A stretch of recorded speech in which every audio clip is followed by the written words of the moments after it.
अब इस क्वेश्चन में कह रहा था break even level of income of economy given, कितनी given economy, break even level पे 1000 इनकम जब है, मतलब जब y इक्वल टू 1000 करोड़ है, 10,000 करोड़ है, उस टाइम ब्रेक इवन लेवल है। ब्रेक इवन लेवल का मतलब उस time y income is equal to consumption है और सेविंग ज़ीरो होती है। An economic save 20% of additional income. अब इसका मतलब हमें एमपीसी इकोनॉमिक नॉर्मल एमपीसी जो दे रखा है, एमपीएस जो दे रखा है वो 0.2% दे रखा है, 0.2%। ये ब्रेक इवन की बात हो रही है, नॉर्मल एमपीएस इकोनॉमिक का 0.2 है। मतलब अगर इनकम 100 रुपये जनरेट बढ़ती है तो सेविंग 20% होती है।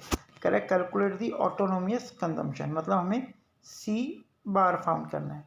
अगर ऑटोनोमियस कंजम्पशन निकालनी है तो हमें कंजम्पशन फंक्शन को यूज़ करना पड़ेगा। सी इज इक्वल टू क्या होता है, C bar plus M P C Y. तो यहाँ पे C Y equal to C है, जो कि वाई 10,000 दे रखा है, तो हम वाई तो वैल्यू पुट कर देंगे, सी की जगह पुट कर देंगे वाई। ऑटोनोमस कंजम्पशन हमें फाइंड करना है। बी एम पी सी कैसे निकलेगा, एम पी एस अगर हमें 0.8 दे रखा है तो हमें पता है कि M P C plus M P S 1 होता है, तो एम पी सी निकालने के लिए 1 में से माइनस कर देंगे 0.2, तो ये आ जाएगा 0.8 और y को हम y पुट करेंगे। अब y की वैल्यू हमें गिवन है कितनी, 10,000, तो y को 10,000 पुट कर लेते हैं। ये y 10,000 equal to autonomous consumption plus 0.8 bracket में 10,000, तो ये मल्टीप्लाई होके सी बार जो है वो प्लस 8,000 और यहाँ पे 10,000। अब 10,000 में से इस 8,000 को माइनस कर देंगे तो सी बार जो इक्वल टू आएगा वो 2,000 आ जाएगा। तो ऑटोमेटिक कंजम्पशन 2,000 कैलकुलेट है। अब बेटा ये क्वेश्चन देखो क्या कह रहा है, given below the consumption function.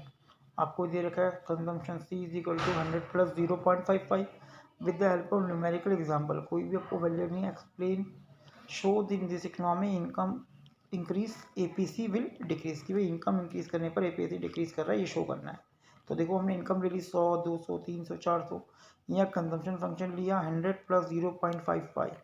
अब ये तो 100 ही है, ये 0.5 है, वाई को पुट करते चलेगा 100, तो 100 प्लस 0.5 100, ये 50 हो गया, 50 प्लस 100 150, फिर 100 प्लस 0.5 वाई की जगह 200 पुट किया तो ये 100 हो गया, 100 प्लस 100 200, इस तरह ये 250 आएगा और ये 300 आएगा। अब एपीसी फाइंड करते हैं, 150 अपॉन 100 1.5, 200 सी है, 200 ये है, तो 200 अपॉन में 200, तो ये हो गया 1।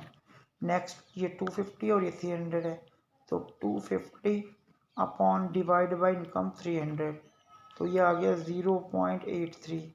फिर ये 300 और ये 400 है, 300 डिवाइड बाई 400, तो ये आ गया 0.75। तो देखो जैसे जैसे हमारी इनकम राइज हो रही है, हमारा एपीसी पहले 1.5 था, फिर कम हो गया 1 हो गया, फिर 0.83 हो गया, 0.75 हो गया।